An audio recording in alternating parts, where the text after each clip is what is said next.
നീ നല്ല തീറ്റയാണല്ലോ, എന്താ അങ്ങനെ പൊണ്ണത്തടിച്ചായിരിക്കുന്ന ചോദിച്ചു. എനിക്കതിന് എന്താ ആൻസർ പറയേണ്ടതെന്ന് അറിയാണ്ടായി. അങ്ങനെ ഒരു സാഹചര്യത്തിലല്ലേ? നമുക്കത് വല്ലാത്തൊരു ട്രോമയായിരുന്നു. ഈവൻ എനിക്ക് സൗണ്ട് തോമി എന്നുള്ള പേര് 8ാം ക്ലാസ് പഠിക്കുമ്പോഴാണ്. അപ്പോൾ അത്ര മെച്ചോർഡല്ല, ഒട്ടും മെച്ചോർഡല്ല ഞാനപ്പോൾ. എനിക്ക് എന്താ ചെയ്യാൻ പറ്റുക, ഫേസ് എന്താ ചെയ്യാൻ പറ്റുക, എനിക്ക് പുറത്തിറങ്ങാൻ തന്നെ മടിയായി. കുറവുകളില്ലാത്ത ആരാണ്? എല്ലാ മനുഷ്യർക്കും ഇല്ലേ ചില പോരായ്മകളൊക്കെ. കുറവുകളുടെ പേരിൽ ധാരാളം കളിയാക്കലുകൾ, കുറ്റപ്പെടുത്തലുകളൊക്കെ നേരിട്ട് ഒറ്റപ്പെട്ടവരാണ് നമ്മളിൽ പലരും ഒക്കെ.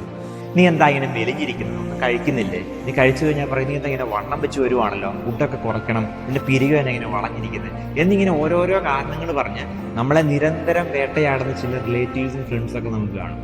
മറ്റുള്ളവർ പറയുന്ന കേട്ടുകൊണ്ട് നീ ഇങ്ങനെ കരയാനും വിഷമിക്കാനും നിൽക്കരുത്, അവരോട് പോകാൻ പറയണം. ഇന്നത്തെ സുവിശേഷത്തില് കുള്ളനായ ഒരു മനുഷ്യനെ നമ്മൾ കാണുന്നുണ്ട്, സക്കേവൂസ്. അവന്റെ ഒരു കുറവ് എന്ന് പറയുന്നത് അവൻ പൊക്കമില്ലായിരുന്നു എന്നുള്ളതാണ്. പക്ഷെ ഈശോനെ കാണാൻ വലിയ ആഗ്രഹമായിരുന്നു. അതുകൊണ്ട് അവനൊരു മരത്തിന് മുകളിൽ കയറി ഈശോനെ കാണാൻ കാത്തിരിക്കുന്നു. ഈശോ അവന്റെ അടുത്ത് വരികയാണ്. ജനക്കൂട്ടം വെറുത്തിരുന്ന, മാറ്റി നിർത്തിയിരുന്ന ഒരു ചുങ്കക്കാരനായിരുന്നു ഈ സക്കേവൂസ്. പക്ഷേ ഈശോ അത്രയും ജനക്കൂട്ടത്തിന് മുമ്പിൽ വെച്ച് ഈ സക്കേവൂസിനെ വലിയവനാക്കി മാറ്റുകയാണ്. ഈശോ സക്കേവൂസിനോട് പറയാണ്, സക്കേവൂസ് നീ ഇറങ്ങി വാ, ഇന്ന് ഞാൻ നിന്റെ വീട്ടിൽ വരികയാണ് എന്നുള്ളത്. ഇതുവഴിയായിട്ട് ഈ ഒരു മനുഷ്യന്റെ ജീവിതം അടിമുടി മാറി മറയുകയാണ്. അവൻ വലിയൊരു മാനസാന്തരത്തിലേക്കും രക്ഷയിലേക്കും കടന്നു വരികയാണ്.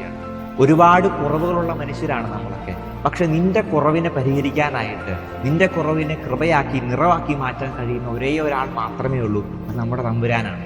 ആളുകൾ നിന്നെ കളിയാക്കുമ്പോൾ, മാറ്റി നിർത്തുമ്പോൾ, എന്നെ ആരും മനസ്സിലാക്കുന്നില്ലല്ലോ, ഒറ്റപ്പെടുത്തുവാണല്ലോ ഒന്നും വിചാരിച്ച് നീ വിഷമിക്കരുത്. നിന്നെ മനസ്സിലാക്കാൻ കഴിയുന്ന ഒരാൾ മാത്രമേ ഉള്ളൂ.